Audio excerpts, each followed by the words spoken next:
Hello बच्चों, हमें एक क्वेश्चन दिया गया है जो कि फ्रिक्शन मोशन पे बेस्ड है। तो चलिए इसको सॉल्व करते हैं। तो क्वेश्चन क्या बोलता है? क्वेश्चन कह रहा है scooter which is starting from rest moves with a constant acceleration for time del t1 and then with constant velocity for the next time del t2 and finally constant deceleration for the next del t1 to become at rest. A 500 Newton man sitting on the scooter behind the driver managed to stay at rest with respect to the scooter without touching any other part.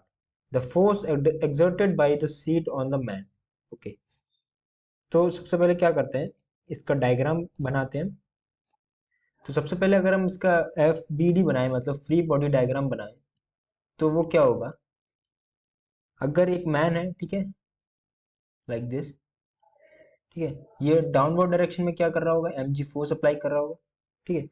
तो जब scooter accelerate करेगा या D accelerate करेगा तो ये क्या होगा? एक नॉन इनर्शियल फ्रेम में आ जाएगा, ठीक है। अगर नॉन इनर्शियल फ्रेम में है, अगर कोई भी चीज नॉन इनर्शियल फ्रेम में है तो उस पर कौन सा फोर्स अप्लाई होता है? उस पर फोर्स अप्लाई होता है शूडो फोर्स, ठीक है। सीरो फोर्स क्या आएगा? मैन के opposite to the acceleration of the scooter लगेगा, ठीक है। कौन सा फोर्स लगेगा? Pseudo force, right. तो ये हॉरिजॉन्टल डायरेक्शन में होगा। तो अगर पर्सन मूविंग नहीं कर रहा है विद रेस्पेक्ट टू स्कूटर, ठीक है, अगर वो जो पर्सन, ठीक है, बैठा है ड्राइवर के पीछे, वो with respect to scooter move नहीं कर रहा है, तो इसका मतलब है फोर्स जो है, सूडो फोर्स जो है, वो क्या होगा? बैलेंस होगा, ठीक है। सूडो फोर्स क्या होगा? बैलेंस होगा, राइट। सूडो फोर्स अगर बैलेंस होगा तो फोर्स जो प्रोवाइड करेगा, friction force acting between man and sheet, तो वो हमें फाइंड आउट करना है।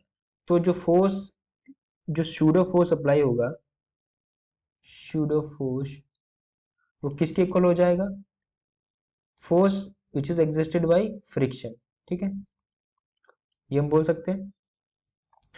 तो इस तरफ सूडो फोर्स अप्लाई हो रहा होगा, ठीक है, एफ सूडो, सूडो फोर्स, ठीक। इस तरफ एक्सेलरेशन हो रहा होगा, राइट।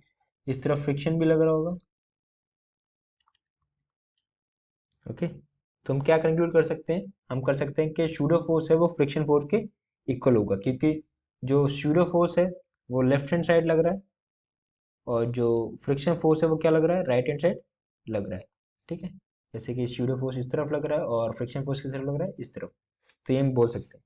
तो नेट फोर्स अगर इसमें फाइंड आउट करें, नेट फोर्स, तो वो किसके इक्वल हो जाएगा? वो हो जाएगा आपका normal force plus friction force, ठीक है, फोर्स ऑफ फ्रिक्शन, ओके। तो एक नॉर्मल फोर्स पीस पर लग रहा होगा, ठीक है, अपवर्ड डायरेक्शन में। अगर इसका इस तरफ फ्रिक्शन लग रहा है तो इस तरफ क्या लग रहा होगा? नॉर्मल फोर्स अप्लाई हो रहा होगा। तो जो नॉर्मल फोर्स मैन के द्वारा है वो हमें दिया हुआ है। तो एफ नेट क्या हो जाएगा? एफ नेट इक्वल्स टू हो जाएगा, नॉर्मल फोर्स दिया हुआ है 500 Newton plus friction force, F friction, okay. तो ओवरऑल जो हमारा नेट फोर्स आएगा उसको हम क्या बोल सकते हैं?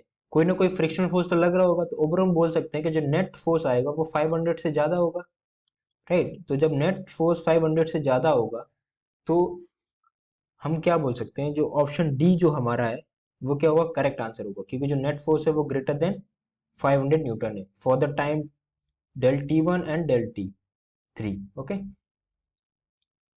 तो हम बोल सकते हैं कि ऑप्शन डी हमारा क्या है? राइट आंसर है। So I hope you got the solution. Thank